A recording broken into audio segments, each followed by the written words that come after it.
जय श्री राम। परम प्रिय मेरे भाई बहन, कोजागर, जिसको कोजागिरी पूर्णिमा महाराष्ट्र में और शरद पूर्णिमा के नाम से हमारे उत्तर भारत में जाना जाता है।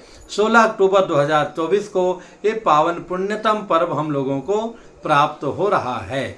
जो भी हमारे बंधुजन अथवा माताएं, बहनें, बच्चियां, देवियां व्रत करती हैं पूर्णिमा का, अथवा जो है श्री सत्यनारायण भगवान का कथा श्रवण करते हैं, इस सब के लिए तो जो है 16 अक्टूबर को ही करना श्रेष्ठ है। और जो लोग जो है स्नान करते हैं, दान इत्यादि करते हैं किसी पवित्र तीर्थ आदि में जा करके, तो उन लोगों के लिए 17 अक्टूबर को करना श्रेष्ठ रहेगा।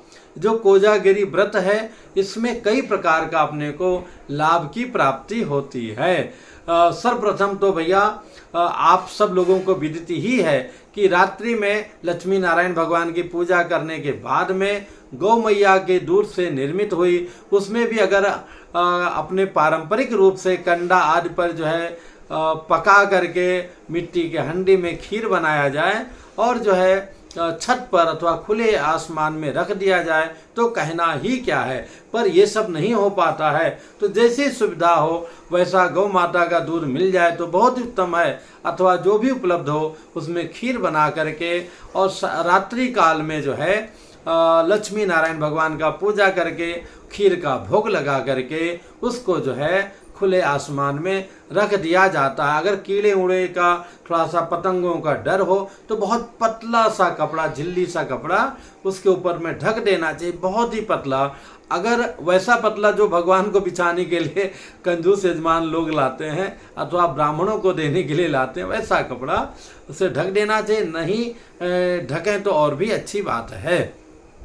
रात्रि भर जागरण करना चाहिए और माता रानी की जो है लक्ष्मी मैया की आराधना करनी चाहिए। इसकी कथा अभी बताता हूँ, क्योंकि इसमें आया है निशीथे वरदा लक्ष्मी को जागरती दिभाषिनी जगति भ्रमते तस्याम लोक चेष्टावलोकनी तस्मै वित्तम प्रयच्छामि यो जागरती महीतले।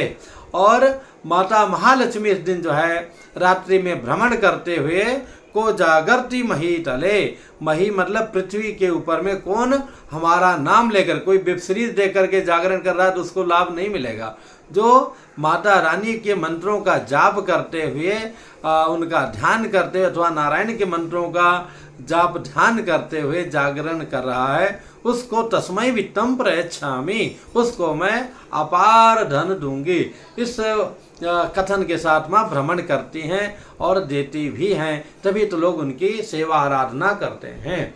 इस दिन का मेरे भाई बहन इतना बड़ा महत्व है, संभव तो अपने आचार्यों पुरोहितों को भुला करके विधिवत जो है माता महालक्ष्मी जी का अभिषेक पूजन करके श्री सूक्तम का 11, 16, 21, 108, 1008 जैसी आपकी कैपेसिटी हो वैसा बढ़िया पाठ कराना चाहिए। अगले दिन प्रातः उठ करके पुनः जो है पूजा पाठ इत्यादि करके और उस दिन जो है ब्राह्मणों को घी शक्कर मिश्रित जो है खीर का भोजन करा करके और उनको जो है स्वर्ण दक्षिणा इत्यादि अथवा स्वर्ण दीपक दे करके, वस्त्राद दे करके उनको इंद्र के पूजा करने के साथ में उनको विदा करना चाहिए। ये सब इतना नहीं कर सकते तो ब्राह्मण को बुला के जिमा करके और उसको अथवा सीधा दान इत्यादि कर सकते हैं, ये विशेष हो गया।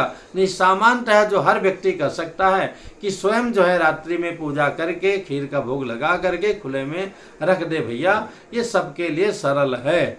अब रही बात इसकी जो कथा आती है, कथा जो है मगध देश में आती है। वहाँ पे वलित चामक नाम के एक अयाचक व्रती ब्राह्मण रहते थे। अयाचक व्रती मतलब जो किसी से मांगे नहीं, वही वैसा रहेगा। अगर कोई मांगता रहेगा भैया तो मांग मांग कर कितने न्यूज आपने देखे होंगे कि सामान्य भिखारी लोग जो दिन रात अलग कार्यों में भी लगे रहते हैं, करोड़ों रुपया इकट्ठा कर लेते हैं। तो जो मांगते नहीं, भगवान का नाम लेकर के अपना जीवन यापन करते, ऐसे ब्राह्मण थे। वलित नाम के ब्राह्मण थे। उनकी पत्नी अत्यंत कर्कशा थी, चूँकि धन का आय नहीं था इसलिए घर में सामग्रियां नहीं रहती थी। और गृहस्थ आश्रम में मेरे भैया धन का अभाव बहुत ही कठिन होता है।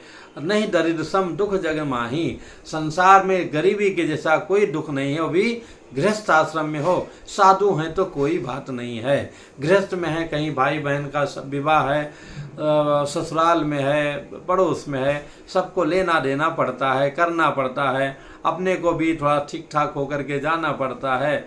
तो इसमें बहुत ही प्रपंच है। फिर आज के समय में तो बीमारी, पढ़ाई लिखाई, हर जगह धन का ही आवश्यकता है। तो ऐसे में पत्नी उनकी बड़ी परेशान रहती थी, बहुत डांटती थी, फटकारती थी, कुछ करते नहीं। ये वो परेशान होकर के एक बार जो है वो जंगल में चले गए, क्योंकि पत्नी उनकी इतनी दुखी थी कि जो है यहाँ खाने के लिए नहीं है, तुम अपने इनका पूर्वजों का श्राद्ध कर रहे हो। उस श्राद्ध का पिंडा उठा करके पिंडदान के पहले ही मारे गुस्से के कुएं में फेंक दी थी।